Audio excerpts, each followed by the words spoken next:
Hello दोस्तों, नमस्कार। आज हम एक अल्टरनेटिंग करंट में जो है एक नई सर्किट शुरू करने वाले हैं। तो आज शुरू करेंगे। लेक्चर बहुत अच्छा होगा, आप लास्ट तक जरूर देखेंगे। और जो है हम शुरू कर देते हैं। तो आज सर्किट देखने वाले हैं। तो चलिए हम सर्किट देखेंगे, लेकिन इसमें हम आपको कुछ बता देना चाहते हैं कि आज हम इंडिविजुअल सर्किट देखेंगे, जिसे capacitor, resistance and the inductance, ये तीनों के अलग अलग सर्किट देखेंगे, जिससे कि आपको समझ में जो बारी बारी से आएगा। तो चलिए हम देखते हैं और शुरू करते हैं। Circuit of alternating current. Circuit of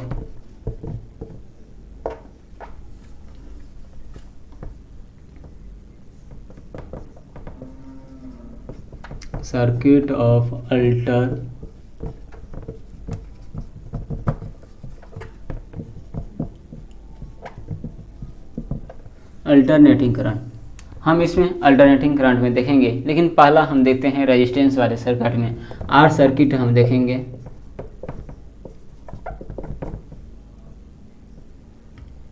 तो आर सर्किट में हम देखेंगे, आप जनरली जब आप करंट इलेक्ट्रिसिटी पढ़े हैं तो उसमें जो आपको यह बताया गया है कि आप ये सर्किट पढ़े हैं, तो बताया ही गया है। आप सारे कुछ नहीं जानते हैं, लेकिन हम बताएंगे यहाँ ज़रूर।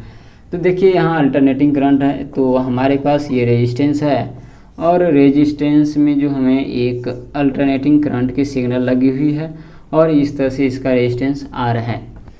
आप देखेंगे इसमें रेजिस्टेंस आर दी हुई है, और ये आर रेजिस्टेंस जो है इसके जो भी दिया है potential V not sine omega t हो गया।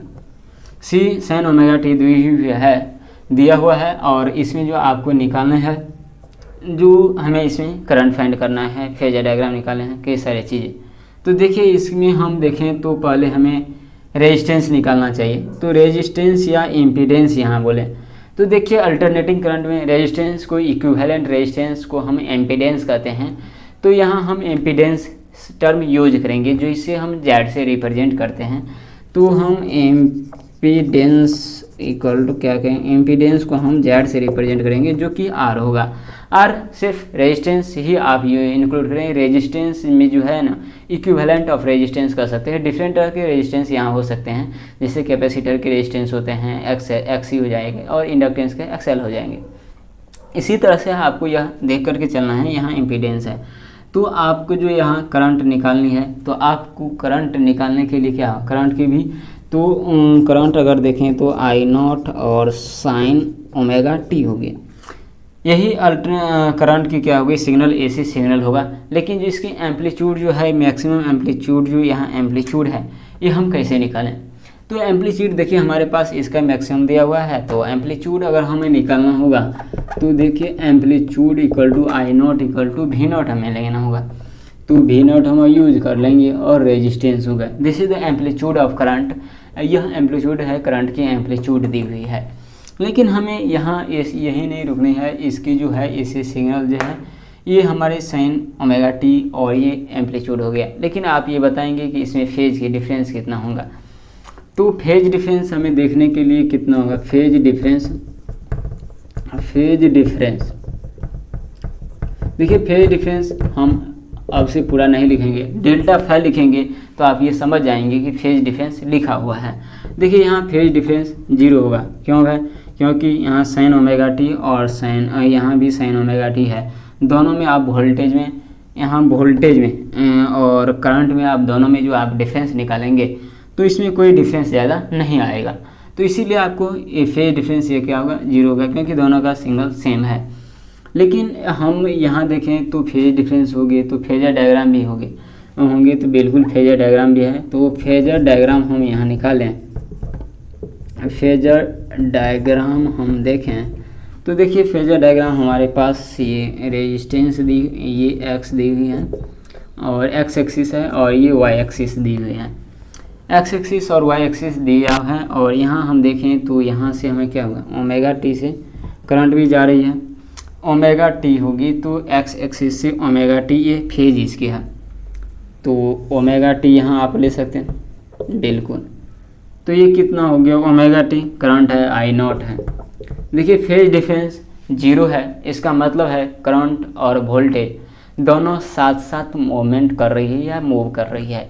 तो यहीं भी आप क्या लिखेंगे, इधर इधर भी आप V0 लिखेंगे क्योंकि दोनों साथ साथ जाएगा, या अगर आप इस एक्सिस पर भी आप रिप्रेजेंट कर सकते हैं, लेकिन एंगल होने के कारण ओमेगा टी I0 और V0 एंगल से हम फेजर डायग्राम रिप्रेजेंट किए हैं। लेकिन आप ये बताएंगे कि अगर यहाँ जो करंट फ्लो कर रही है तो फ्रीक्वेंसी कितना होगा।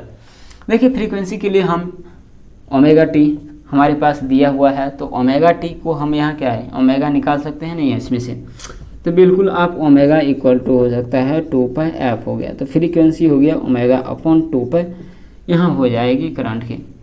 फेज डिफरेंस 0, यानी जितना चीज़ हमें यहाँ ज़रूरत है लगभग हम उस पॉइंट को यहाँ डिस्कस कर लिए हैं, ये काफ़ी है आर सर्किट के लिए। लेकिन आर सर्किट के बाद हम देखते हैं अलग। अब हम एल सर्किट के बारे में बात कर रहे हैं, तो चलिए हम एल सर्किट पहले देखते हैं। एल सर्किट है,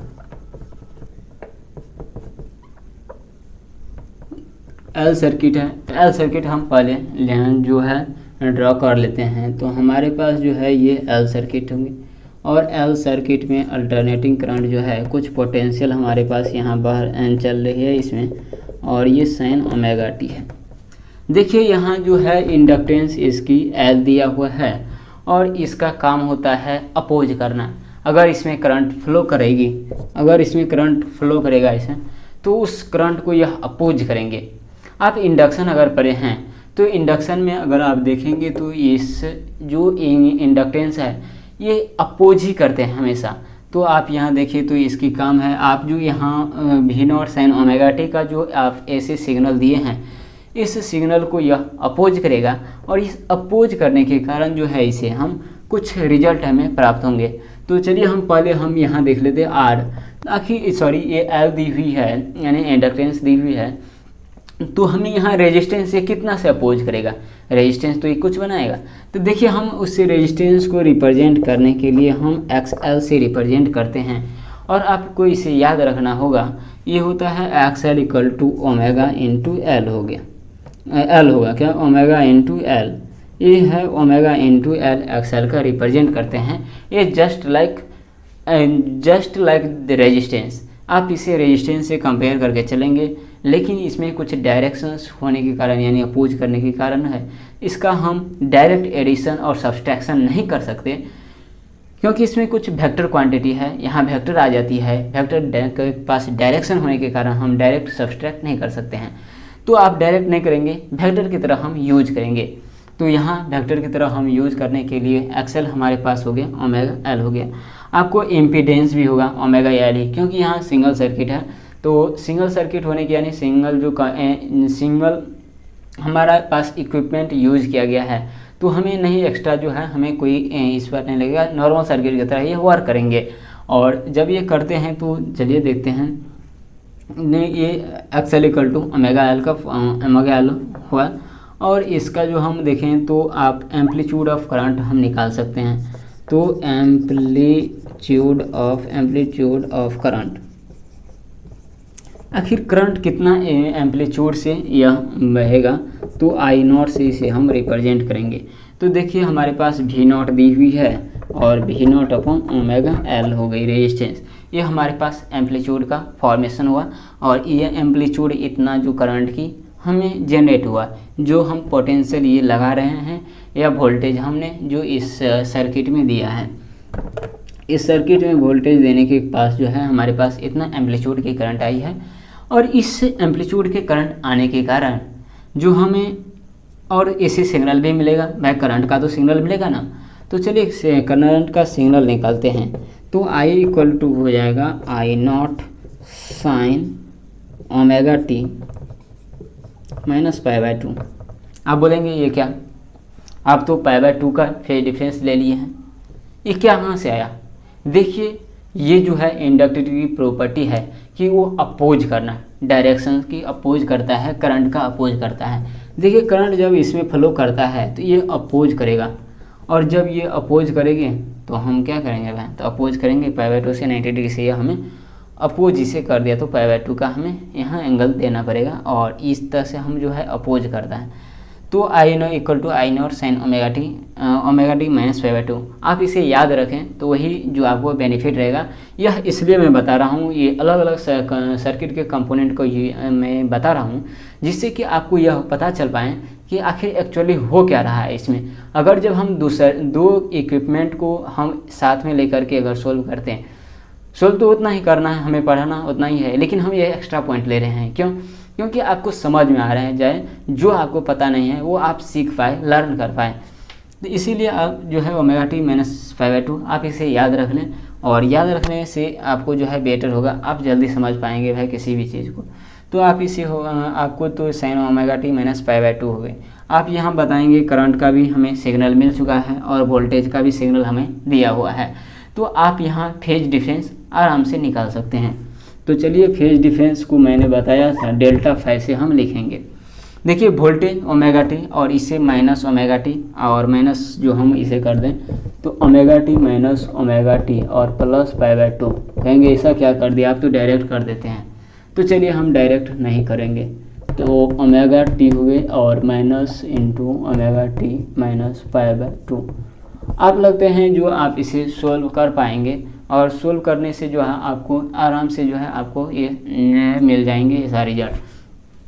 तो आप इसे क्या करें, काटेंगे। चलिए डेल्टा है यानी π/2 हो गए। आपको यहाँ पता लगना चाहिए कि कान खराब हो जाना चाहिए आपको कि भाई ये π/2 आया है, ये फेज डिफरेंस है किसके बीच में, करंट और वोल्टेज के बीच में। जब ये करंट और वोल्टेज के बीच में जो π/2 का डिफरेंस है, तो हमारे पास तो फेजर डायग्राम भी π/2 का आना चाहिए, तो बिल्कुल π/2 का फेजर डायग्राम आएगा। और ये आप देखिए, ये हमें फेजर डायग्राम, हम जो फेजर डायग्राम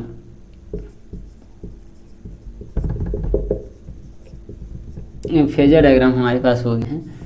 देखिए हमारे पास, हम यहाँ देखें, आप मैं एक एक्स एक्सिस लेकर के फिर इसमें हम इधर बढ़ाएंगे नहीं करते हैं। देखिए करंट को हम बेस मान लेते हैं या वोल्टेज को माने या करंट का माने। देखिए हम करंट को ही मान लेते हैं, ये बेस है जो करंट इधर फ्लो कर रही है, आई नॉट से करंट फ्लो कर रही है एक्स एक्सिस से। लेकिन एक्स एक्सिस से करंट फ्लो करने के कारण अब π/2 का फेज डिफरेंस है, तो ये किसका कितना होता है जी, π/2 एंगल होता है, बिल्कुल होता है π/2। तो π/2 एंगल से ये क्या करें, आगे जाएंगे तो इसमें क्या है, पोटेंशियल π/2 भी नॉट हो गए। आप π/2 इसे रख सकते हैं, प्लस π/2 है, यहाँ से ओमेगा टी π/2 हमने लिया है, और इस तरह से जो हम फेजर डायग्राम इसे रिप्रेजेंट कर रहे हैं। देखिए आपको कई सारी जगह आप, अगर आप यहाँ वोल्टेज देंगे तो यहाँ क्या देंगे, करंट देंगे। तो बात एक ही है, हमें दोनों के बीच कितना π/2 रखना है। लेकिन एक बात आपको ध्यान रखनी है, पॉजिटिव, ये नीचे भी नहीं लिखना है, नहीं तो आप फंस जाएंगे। अब बोलेंगे क्यों, क्योंकि हम जब कैपेसिटर पढ़ेंगे तो हम देखते हैं कैपेसिटर वाले जो सर्किट का हम दिखाते हैं, तो वहाँ देखेंगे। अब यहाँ फ्रीक्वेंसी बताएंगे, फेज डिफरेंस तो मैंने निकाल लिया है, फेजर डायग्राम भी मैंने निकाल लिया है। तो अब इतना ही चीज़ आपको जो लर्न करनी थी, लेकिन आप इसे ज़रूर ध्यान रखें, ये बहुत ज़रूरी है। आपको यही मेन मुद्दा था बताने के लिए। और एक फेजर डायग्राम में π/2 की ये डिफरेंस होती है, इसमें फेज डिफरेंस करंट और वोल्टेज के बीच, इसीलिए मैंने ये अलग अलग सर्किट का डिस्कस कर रहा हूँ, अलग अलग सर्किट लेकर के। तो आप इसे और इसे दोनों चीज़ को ध्यान आराम से आपको रखना होगा, याद रखना होगा। चलिए हम नेक्स्ट पढ़ते हैं। फेजर डायग्राम के बाद इसमें हम देखते हैं, तो अब इसके बाद कैपेसिटर देखेंगे। तो आपको यहाँ कुछ हम चेंज करेंगे, या चेंज बोले तो क्या करें, π/2। और चलिए तो हम फिर से लिखते हैं। देखिए हम सी सर्किट के बारे में बात कर रहे हैं, सी सर्किट के बारे में हम बात करने जा रहे हैं। तो देखिए हमारे पास यहाँ सी सर्किट मतलब हो गया कैपेसिटर वाला सर्किट हो गया। हमें एक कैपेसिटर, दो पैरेलल प्लेट को हम क्या कहते हैं, देखिए हमारे पास ये पैरेलल प्लेट है, और इस दो पैरेलल प्लेट को ही हम कैपेसिटर कहते हैं। इसमें आप एनर्जी स्टोर कर सकते हैं, चार्ज स्टोर कर सकते हैं, इसमें फ्लो हो सकता है चार्जर का। ये आप इस पर तो अभी नहीं हमें बात करना है कैपेसिटर पर, तो हमें इस पर चर्चा अभी करने की कोई ज़रूरत नहीं है। लेकिन यहाँ तो हमें एसी सिग्नल पढ़ना ज़रूरी है, तो चलिए हम एसी सिग्नल ही पढ़ लेते हैं। क्या है इसमें, हमें तो पढ़ना है ना, तो कुछ पढ़ना है एक सीक्वेंसिंग वे में। लेकिन सीक्वेंसिंग वे में पढ़ने के साथ साथ जो है हमें याद भी रखना ज़रूरी होता है। तो यहाँ हम ले V not sine omega t, V not sine omega t. हमारे पास यह आप मान कर चलेंगे कि हमें क्वेश्चन में इसे दिया हुआ है वोल्टेज पोटेंशियल। तो इसमें जो अगर आपको दिया हुआ है तो पहले यहाँ कैपेसिटेंस इसका सी दिया है। देखिए कैपेसिटेंस माइक्रोफेराड में होते हैं, क्योंकि फैराड या वेरी बिग क्वांटिटी, ये क्या कहते हैं वेरी बिग यूनिट है। तो यहाँ अगर आप देखें कैपेसिटर में, तो चलिए हमें पहले तो रेजिस्टेंस या इम्पीडेंस निकालना चाहिए। तो देखिए इसे हम एक्सिस से रिप्रेजेंट करेंगे, और एक्सिस से रिप्रेजेंट किया जाता है, और एक्सिस से रिप्रेजेंट करने का इसका जो आप इसे याद रखेंगे ओमेगा सी होती है, इसे एक्स इक्वल टू, यही इम्पोर्टेंट बताने के लिए इसमें भी यही है 1 अपन ओमेगा सी। आप इसे याद करके रखेंगे X equal to 1 upon omega C. Omega क्या है भाई, तो यही वाला ओमेगा है, क्या है एंगुलर फ्रीक्वेंसी, और सी कैपेसिटेंस है जो कि माइक्रोफेराड की यूनिट होती है। तो इसे हम क्या कहते हैं, ओम कहते हैं। एक्स सी को क्या कहते हैं, हम ओम कहते हैं। और जो मैंने एक्स एल को भी क्या, एक्स एल का भी यूनिट क्या होता है, यूनिट ओम ही होता है। इसका भी यूनिट ओम ही होता है। एक्स एल और एक्स सी दोनों का यूनिट ओम ही होता है। तो आप इसे याद रखेंगे। चलिए फिलहाल हम ये बात कर रहे हैं, तो अब हमें बात रही है करंट की। तो करंट हमें क्या होगा, लेकिन इसके लिए हमें पीक करंट निकालना बहुत ज़रूरी है। तो चलिए हम पीक निकालते हैं। तो पीक हमें अगर निकाले पीक करंट, तो हमें पीक वोल्टेज निकाल लेना पड़ेगा। अब आप समझ रहे हैं वी अपॉन क्या है, 1 अपन ओमेगा सी। तो वी नॉट ओमेगा सी हो गई, इसकी पीक करंट हो गई वी नॉट ओमेगा सी, क्योंकि भाई ये ऊपर चले जाएंगे, 1 अपन ओमेगा सी है। तो जब ये 1 अपन ओमेगा सी है तो ये ऊपर चले जाएगा, और ऊपर जाने के कारण रहेगा वी नॉट ओमेगा सी हो जाएगी। इस तरह से जो हमें पीक करंट भी निकाल लिया है, और जो हमें करंट का एसी सिग्नल भी निकालना ज़रूरी होता है, क्योंकि सिग्नल नहीं अब हम निकालेंगे इसमें करंट की, तो कैसे होगा। तो देखिए आई नॉट, तो आई इक्वल टू हो जाएगा आई नॉट साइन ओमेगा टी। लेकिन ये क्या करता है भाई, ये तो कुछ अलग ही हो गया बिल्कुल। आप इसे π/2 से आप इसे रखेंगे। π/2 का डिफरेंस यहाँ भी करंट और वोल्टेज के बीच में होता है। करंट π/2 के बीच में, करंट अगर ये जैसे चलती है ओमेगा टी, तो ये क्या है ओमेगा टी प्लस π/2 से यह चलती है। तो दोनों के बीच में π/2 का ही फेज डिफरेंस होगा, लेकिन माइनस में। तो देखिए यहाँ जो अगर आप फेज डिफरेंस देखें, तो फेज डिफरेंस हो जाएगी कितना।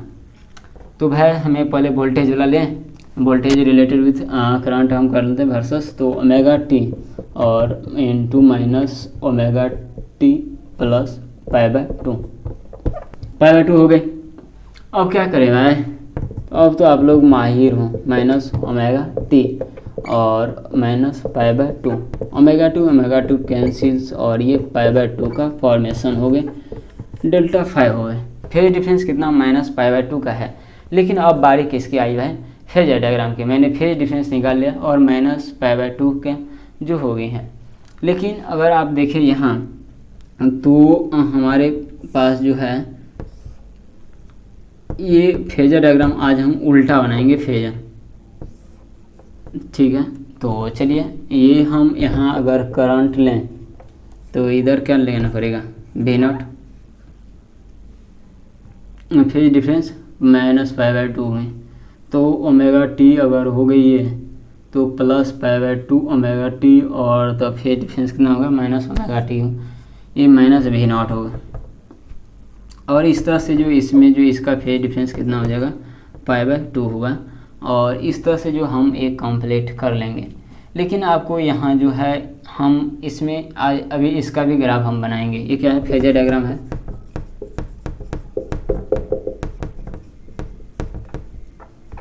फेजर डायग्राम हमारा क्या हो गया, V not and this is the current. तो आपको यह तीनों सर्किट समझ में आया होगा।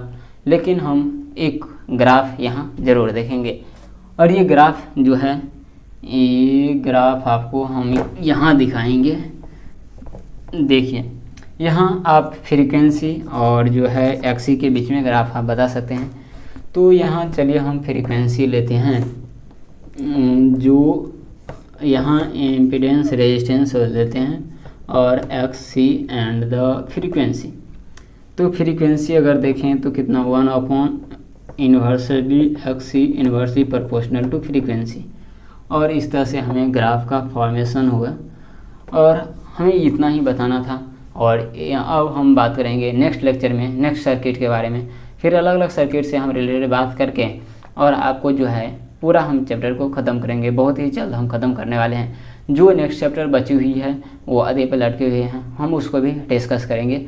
तो आप जो है सब्सक्राइब अभी तक नहीं किए हैं तो सब्सक्राइब करेंगे। सब्सक्राइब करने का तो एक थम्स अप तो बनता है।